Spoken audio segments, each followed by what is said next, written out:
Hello, viewers. Welcome to Review on Point. Today, I am going to talk about drama serial जैसे आपकी मर्ज़ी। Episodes तो अब इसकी हो चुकी हैं कोई 31 तक, बट हम ओवरऑल रिव्यू करेंगे क्योंकि इस एपिसोड के अंदर जो एक मेन फोकस था जो कि एक इसका मतलब जो जिसका वेट था सबको 31st एपिसोड में वो फाइनली हो गया। तो लेट्स टॉक अबाउट दिस। तो फाइनली अहमद की फ्रेंड शहना ने सच्चाई खोल दी है शेरी की कि वो किस किस्म का इंसान था और शहना उसकी फ़र्स्ट वाइफ थी और उसको क्यों छोड़ा उसने। जिसके ऊपर कोई भी नार्सिसिस्टिक इंसान जो है वो वही गेम खेलता है जो शेरी करता है। यानी कि वो शहना के ऊपर ही 10 किस्म के और इल्ज़ाम लगा देता है। बेसिकली ये मैनिपुलेटर आदमी है ना, इस वजह से अ, वो यही करता है जहाँ जहाँ उसको जो जो अपने आप को बचाने के लिए सूझता है वो सब कुछ कहता चला जाता है। जैसे स्टार्टिंग में वो जब इंतहा से ज़्यादा गुजर जाता है और अलीज़े के फादर के साथ भी बदतमीज़ी करता है। अच्छा लगा मुझे रमज़ा का एक्ट, वो ये कि जैसे ही वो उसे उसके फादर को कहता है आप बकवास बंद करें तो वो उसके गले को पड़ती है। That's a spirit. रमज़ा की ये चीज़ सारी चीज़ें साइड पे रखते हुए कि उसकी एक्टिंग कैसी है, उसकी डायलॉग डिलीवरी कैसी है, बट उसका कैरेक्टर एक अच्छा पोर्ट्रे किया गया। उसको पता है कि क्या ठीक है और क्या गलत है। कहीं कहीं वो काफ़ी अच्छी बात करती है। फिर यही होता है कि पहले तो वो शहना के ऊपर इल्ज़ाम लगाता है शेरी, उसके ऊपर जब जब अलीज़ा भी उससे क्वेश्चनिंग करती है तो वो कहता है कि ठीक है तुमने बात माननी है इन लोगों की तो मान लो।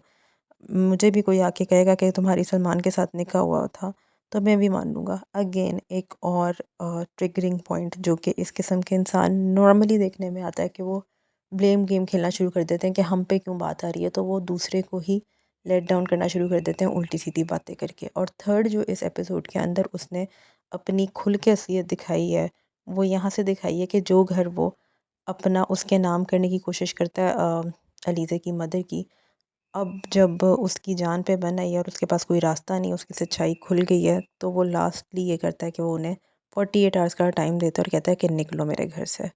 मतलब यहाँ से उसकी खुल के रियलिटी अलीज़ा के सामने आ गई है। स्टिल मुझे समझ नहीं आती कि why Aliza is not taking any action तब तक जब तक शहना खुद आके गवाही नहीं देती इस बात की कि हाँ फेस टू फेस नहीं आती उसके सामने।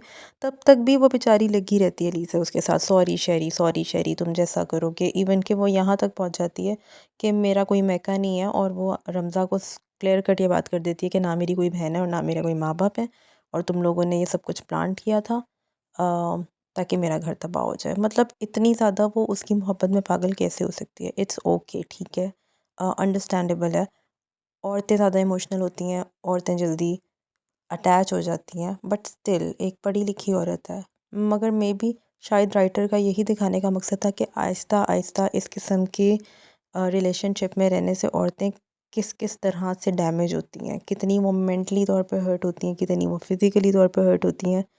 बेसिकली तो मेंटली तौर पे वो इतनी वीक हो जाती हैं कि उन्हें खुद ही नहीं पता चलता कि वो अपने लिए स्टैंड तो दूर की बात है, दूसरे अगर उन्हें कोई अक्लमत दे भी रहे हैं तो उनको वो चीज़ भी समझ नहीं आती।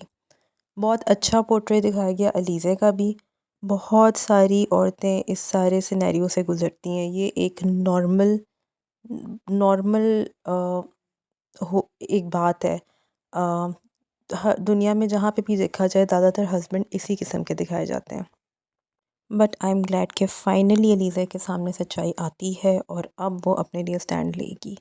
अभी भी ऑब्वियसली हम देखेंगे आगे चल के कि वो उसे टाइम तो लगेगा दोबारा से खड़े होने में, दोबारा से ज़िंदगी की तरफ आने में, क्योंकि वो बिल्कुल टूट चुकी है, बिखर चुकी है। बहुत अच्छा मैसेज दिया इस ड्रामे ने कि औरत कहीं की नहीं रहती अगर इस किस्म का मर्द उसकी ज़िंदगी में शामिल हो। और औरतों पे जो दूसरा सोसाइटी का प्रेशर है कि लोग क्या कहेंगे, इस ड्रामे से हट के भी अगर नॉर्मली बात की जाए तो औरतों को ज़्यादा प्रॉब्लम यही होती है ना कि हम अपने माँ बाप के घर जाके ना बैठें। अम, अभी तो शुक्र है कि इनके बच्चे नहीं शहरी और अरीज़ा के, और जिसके ऊपर फोकस यही था कि बच्चे हो जाएंगे तो सब सही हो जाएगा। बच्चे हो जाते तो बेचारी वो इस काबिल भी ना रहती कि वो फाइनली देख के भी उसके बाद वो कुछ ना कर सकती होती। जैसे अब उसने स्टैंड लिया है और उसने छोड़ दिया, साफ साफ कह दिया कि मैं तुम्हारे साथ नहीं रहूँगी। तो एक ही अच्छी बात ये हुई कि इनके बच्चे नहीं थे। दूसरी तरफ नताशा का जो कैरेक्टर है उसके बारे में भी बात करना ज़रूरी है कि जिस किस्म की वो होती है, जैसे अच्छा इधर यहाँ पे अच्छी बात एक ये भी थी इस ड्रामे की कि यहाँ पे कोई जेंडर स्पेसिफिक चीज़ नहीं दिखाई उन्होंने कि अच्छा वो शहरी मर्द था तो वो इस किस्म का था। यहाँ पे टोटली टोटली नताशा भी सेम उसी किस्म की नार्सिसिस्ट और मैनिपुलेटर है जैसा शहरी है। और यहाँ पे भी सारी सच्चाई खुलने के बाद भी वो उसको यही कह रही है अपने भाई को कि तुम्हारी कोई गलती नहीं है। उसकी नज़र में उसने शादी छुपाई, वो इतना अब्यूज़िव है, उसकी कोई गलती नहीं है। वो ही शह देने वाली है जिसके ऊपर उसका बाप भी बाद में से कहता है कि तुम नताशा की बात सुनकर उसके ही कहने पे चलते रहे, तो अब ये तो होना ही था। उसका बाप कहता भी है उसको कि तुम्हें सच्चाई बता देनी चाहिए, लेकिन शहरी तो शहरी होता है, वो कहाँ किसी की बात सुनता। Anyway I think so still के 31 एपिसोड्स बहुत ज़्यादा थी एक औरत का पूरा टर्मोइल दिखाने की, पूरा उसका जितना भी उसके ऊपर अब्यूज़ हो रहा है, जिस तरह से वो टॉर्चर हो रही है, ये सब दिखाने के लिए बहुत ज़्यादा था। लेकिन स्टिल देर आए दुरुस्त आए, ये एक अच्छी चीज़ हुई कि अलीज़ा ने फाइनली अपने लिए स्टैंड ले लिया और वो बोल पड़ी। एंड में जब शेरी के फादर जो हैं वो बेड के ऊपर गिरते हैं तो मुझे एकदम ये डर लगा कि जिस तरह का अलीज़ा ने अपने आप को अभी तक दिखा, जो कैरेक्टर हमें अभी तक अलीज़ा का दिखाया गया है उस हिसाब से अब ये फिर से अपना कसूर मानकर वापस ना आ जाए कि मेरी वजह से शेरी के फादर इस हालत को पहुंच गए, या इन केस वो प्रेग्नेंट होती है तो वो बच्चों की खातिर अब सेक्रीफाइस करने के लिए ना वापस आ जाए, जो कि ऐसा लग नहीं रहा क्योंकि जितने भी उसे चक्कर आए, जितनी दफ़ा वो गिरी, वो नज़र आया हमें। आई थिंक सो के राइटर ने हमें डायरेक्टर ने वही पोर्ट्रे किया कि एक मेंटली वीक औरत किस तरह से डैमेज होती है कि वो अपने पैरों पे एट टाइम्स खड़ी भी नहीं रह पाती। ऐसा रियल में होता है, जिस तरह के शहना का कैरेक्टर हमें बताता भी है कि उसे थेरेपिस्ट के बगैर वो सर्वाइव ही नहीं कर सकती, कि वो किस कदर मेंटली तौर पे डिस्ट्रॉट होती है औरत। और nice portrayal of the society.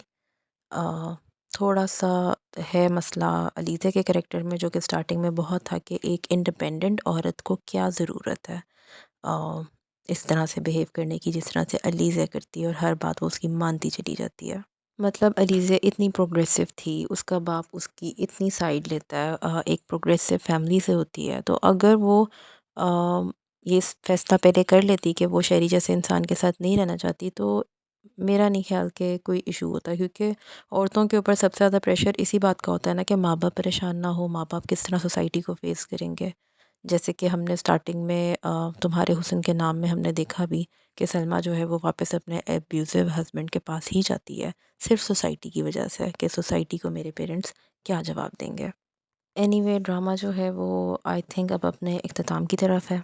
And I wish के अब जिस तरह से जैसे जैसे डैमेज हुआ है अलीज़ा का, जिस तरह से वो सारा इतने अच्छे तरीके से पोर्ट्रे किया गया है, तो हमें ये भी दिखाया जाए कि अलीज़ा किस तरह से कोप अप करती है, किस तरह से लाइफ की तरफ वापस आती है, ताकि जो औरतें ऑलरेडी इन चीज़ों से गुजर रही हैं उनको भी पता चले कि इस चीज़ का वे आउट होता है और कैसे होता है। Till then you guys take care, thank you, subscribe the channel, share the video, like the video.